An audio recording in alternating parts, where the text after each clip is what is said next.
بسم اللہ الرحمن الرحیم۔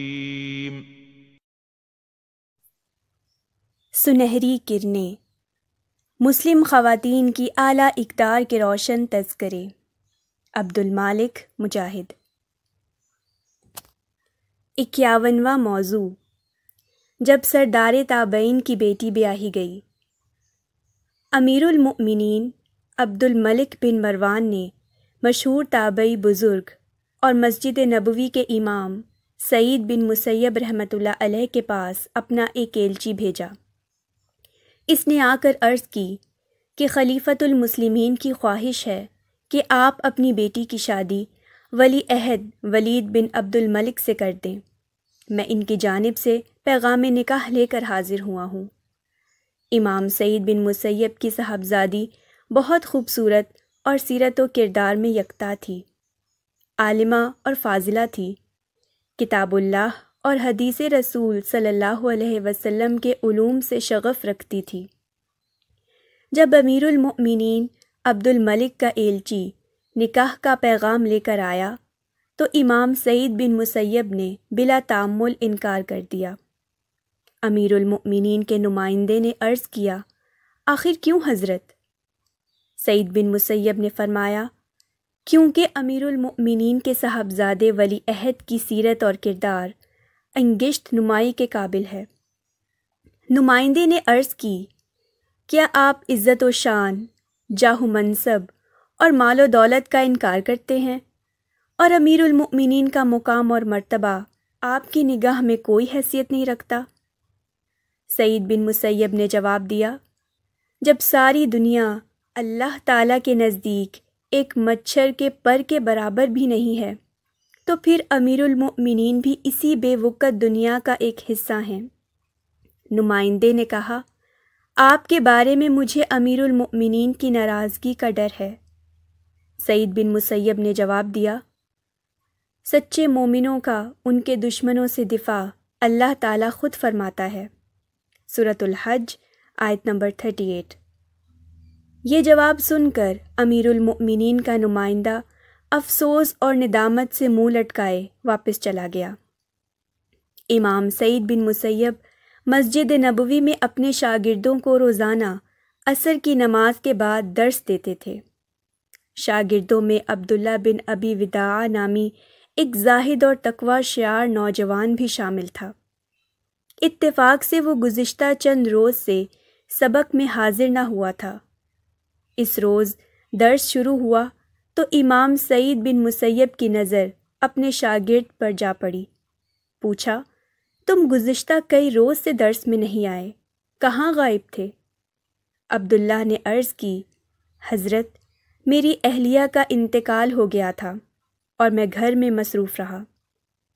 سعید بن مسیب رحمۃ اللہ علیہ نے فرمایا، ہمیں اطلاع کیوں نہ دی تاکہ ہم بھی تعزیت کے لیے آ جاتے؟ عبداللہ نے جواب دیا، استاد محترم، میں نے آپ کو اطلاع دینے سے اس لیے گریز کیا تاکہ طلاب علوم نبوت کی یہ جماعت آپ کی تعلیم سے مستفید ہوتی رہے۔ آپ کا وقت نہایت قیمتی ہے، آپ کے دروس میرے غم میں شریک ہونے سے کہیں زیادہ اہم ہیں۔ سعید بن مسیب نے پوچھا، بیوی کی وفات کے بعد کسی عورت کو پیغام نکاح بھی دیا ہے؟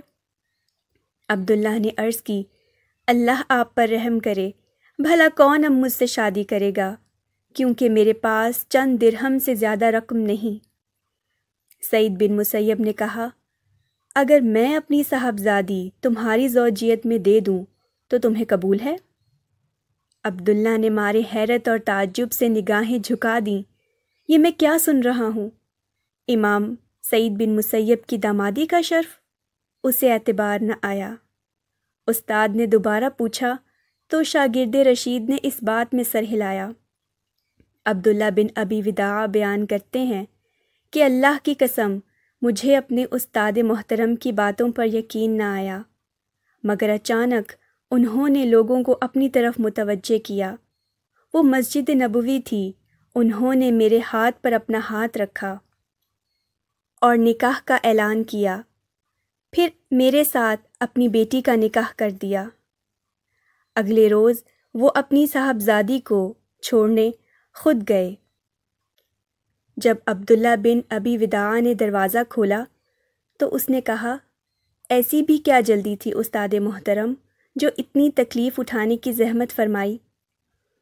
سعید بن مسیب نے کہا، اے عبداللہ، اللہ تعالیٰ کو یہ ناپسند ہے کہ کوئی شخص بغیر بیوی کے ایک رات بھی گزارے، کہیں شیطان اسے اپنے سکنجے میں نہ لے لے۔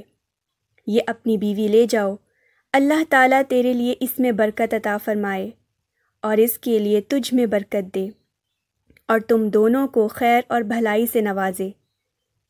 یہ کہہ کر سعید بن مسیب دروازے ہی سے واپس چلے گئے اور دلہن اپنے شوہر کے گھر داخل ہو گئی۔ عبداللہ بن ابی وداع کا بیان ہے کہ میں نے اپنی والدہ کو جب بتایا تو پہلے تو انہیں اعتبار نہ آیا، پھر جب حقیقت جانی تو بے حد خوشی کا اظہار کیا۔ پھر میں نے چھت پر چڑھ کر پڑوسیوں کو آواز دی۔ پڑوسی آئے اور پوچھا، کیا بات ہے عبداللہ؟ میں نے بتایا، عالم جلیل سعید بن مسیب نے اپنی صاحبزادی سے میری شادی کر دی اور دلہن کو خود پہنچا بھی گئے ہیں، وہ میرے گھر میں موجود ہے۔ پھر مرد اور عورتیں سب میرے گھر تشریف لائے۔ عورتوں نے دلہن کو سوارا سجایا، تیار کیا اور مردوں نے مجھے تیار کیا۔ یہ سارا کام خوشنما اسلامی ماحول میں انجام پایا جس میں لہو اور لعب کا کوئی شائبہ تک نہ تھا۔ پھر یہ سارے لوگ میرے شکریہ کے ساتھ اپنے گھروں کو لوٹ گئے۔ جب میں اجلے عروسی میں داخل ہوا تو میرے سامنے ایک حسن و جمال کی پیکر، کتاب اللہ کی حافظہ، سنت رسول کی عالمہ اور حق زوجیت کی عارفہ جلوہ افروز تھی۔ شادی کے ابتدائی ایام نہایت خوبصورت تھے، وہ واقعی بہترین بیوی تھی۔ ایک ہفتے کے بعد سعید بن مسیب سے ملاقات ہوئی۔ پوچھنے لگے، ہمارے مہمان کو کیسا پایا؟ میں نے کہا، اتنا ہی اچھا جتنا آدمی تصور کر سکتا ہے۔ اور پھر ایک دن میں نے اپنی بیوی سے کہا، کئی دن گزر چکے ہیں، علم کے حلقے میں نہیں جا سکا، میں آج سے دوبارہ علم حاصل کرنے کے لیے جاؤں گا۔ اس نے پوچھا، کدھر کا ارادہ ہے؟ میں نے بتایا، سعید بن مسیب کے درس میں جانا ہے۔ اس نے عرض کیا، میرے ہی پاس رہیں، سعید بن مسیب کا علم میرے ہاں سے ہی آپ کو ملتا رہے گا۔ چنانچہ عبداللہ بن ابی وداع بیوی سے درس لینے لگے۔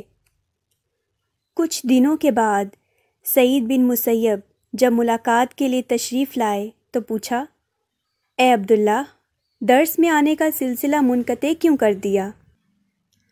عبداللہ بن ابی وداع نے جواباً عرض کیا، کیونکہ میں نے سعید بن مسیب کا علم سعید ابن مسیب کی صاحبزادی کے پاس پا لیا۔ 52واں موضوع، اللہ ہی روزی دینے والا ہے۔ حاتم الاسم اپنے وقت کے بہت نیک آدمی تھے۔ حج کا ارادہ کیا تو اپنے بچوں کو اطلاع دی کہ میں حج کے لیے روانہ ہو رہا ہوں۔